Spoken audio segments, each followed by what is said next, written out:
여러분 안녕하십니까? 헬로티비 뉴스입니다.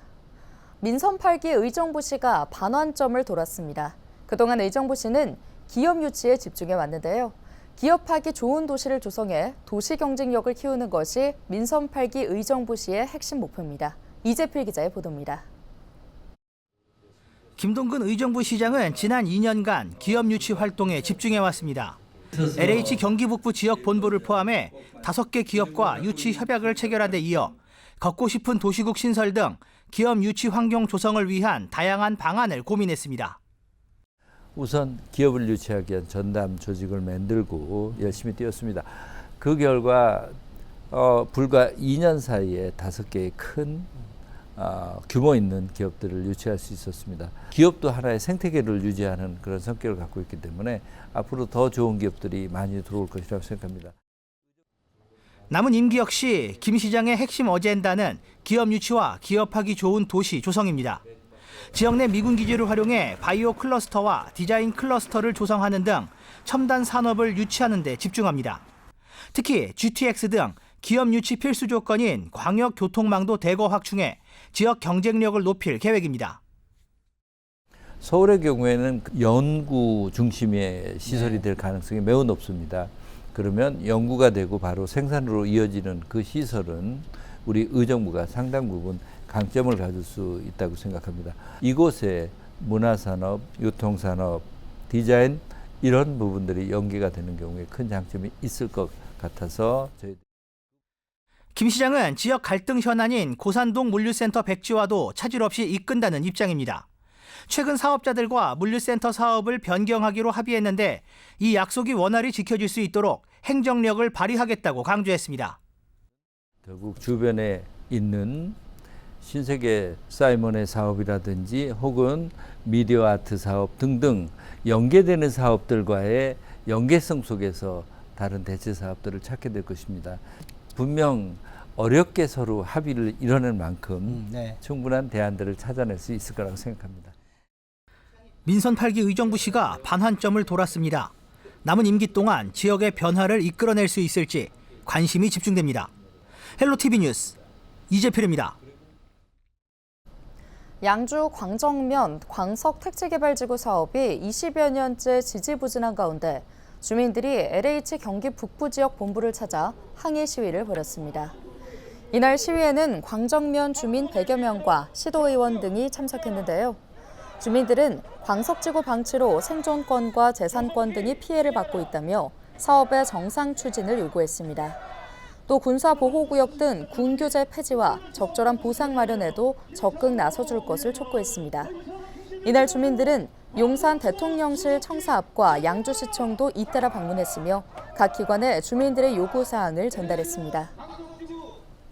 2기 신도시 중에 유일하게 사업이 추진되지 않고 있는 지역으로서 처음에는 주민들의 희망으로 다가왔던 지역이지만 희망의 고통을 더 얹어서 미래가 보이지 않는 암울한 것 때문에 오늘 이런 시위를 하게 된 것이고 또 앞으로도 지속적으로 아마 이어질 거라고 생각이 듭니다.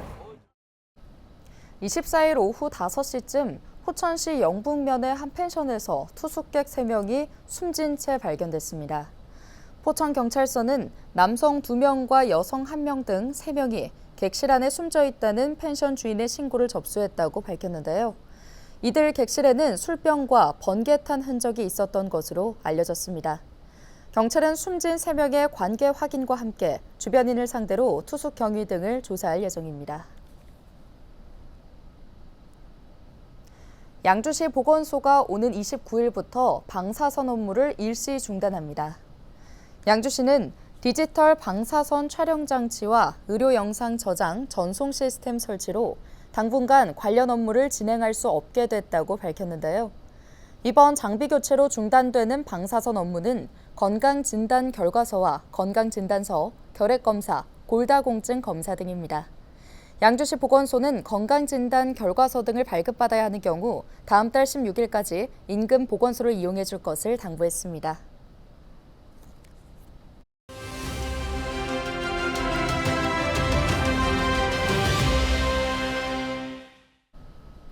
인천 최대 규모의 해양 복합 문화관광 시설인 상상 플랫폼이 문을 열고 본격적인 운영에 들어갔습니다.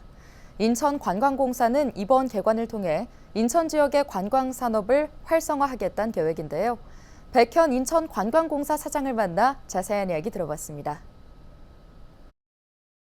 1978년에 곡물 창고로 이제 건립을 했습니다. 했는데 이제 이게 다시 리모델링을 해서 지금 현재 상상 플랫폼이 됐고 7월 19일 날 저희가 정식으로 개관을 했습니다. 사적 공간은 1층, 2층은 뮤지엄 L이라고 타이틀명을 이렇게 가졌습니다. 그래서 제주도의 아르테 뮤지엄이나 또 비세벙커보다도 훨씬 더 나은 그런 수준의 디지털 아트를 아마 방영할 것으로 믿고 있습니다.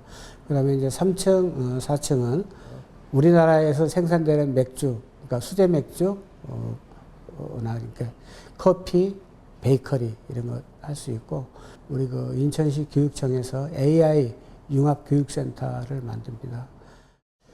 네, 상상 플랫폼은 이제 민선 8기 유정복 시장님의 공약사항 중에 재물포 르네상스 사업이 있습니다. 이제 그 사업이 본격적으로 들어가려면 26년 이후에나 가능하기 때문에 상상 플랫폼이 재물포 르네상스 마중물 역할을 할 수 있는 그런 일을 하기 위해서 저희가 관광공사가 여기에 자리를 잡았고, 그래서 많은 외국 관광객들을 유치를 해서 여기에서 맥강 파티라든가 그 다음에 상풀 야시장이라든가 이걸 지금 운영을 했고, 또 8월 3일에는 우리가 워터밤에서 계속적으로 주말에 10월 달까지 일정이 다 짜여 있습니다. 그렇게 함으로 인해서 여기 이제 계양장 주변 원도심 신포시장까지 지역경제 활성화에 많은 도움을 주고 있다고 생각하고 있고, 거기 있는 상인분들도 저희가 일이 이사 오고 온 이후에 지역이 활성화됐다는 얘기를 하고 있습니다.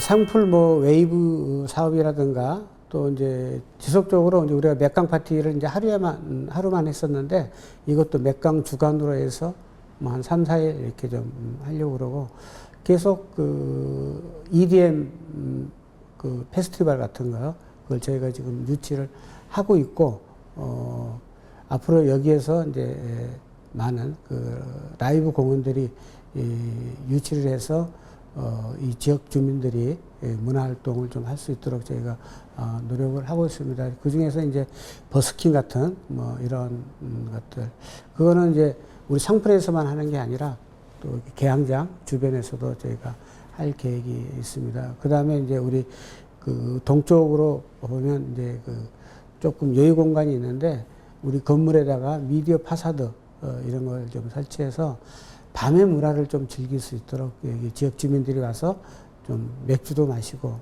커피도 사가지고 와서 그 마시면서 미디어 파사드도 감상을 할 수 있도록 제가 그런 걸 구상하고 있습니다.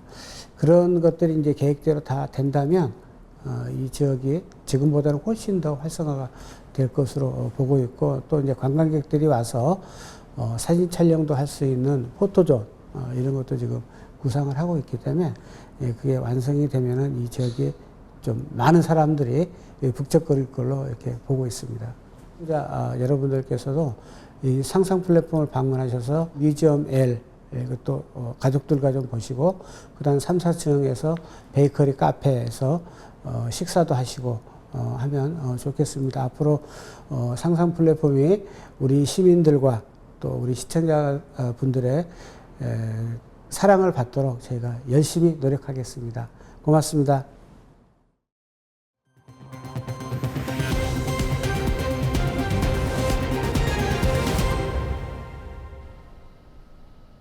인천 본부세관이 SNS 라이브 방송을 통해 수십억 원대 위조 상품을 판매한 혐의로 불법 유통 조직 5명과 베트남 여성 1명을 붙잡아 검찰에 넘겼습니다. 올해 초 위조 나이키 의류가 SNS를 통해 유통되고 있다는 제보를 받고 수사에 나섰던 세관은 최근 남양주와 포천에 있는 A씨의 물류창고에서 시가 30억 원 상당의 유명 스포츠 브랜드 위조 상품을 발견해 압수했습니다. 차관은 수사 결과 주범인 A씨가 의류 수입과 물류업자들과 공모하고 위조 상품을 판매할 셀러를 모집해 틱톡 라이브 방송으로 판매한 사실을 확인했다고 밝혔습니다. 사건은 SNS를 통해 위조 의류와 가방 등 시가 15억 원 상당을 판매한 베트남 여성 B씨도 검거했는데요. B씨는 베트남에서 조달한 위조 상품들을 국내 베트남인들에게 판매해온 것으로 드러났습니다. 25일 서울 전역에 올여름 첫 폭염경보가 내려졌습니다.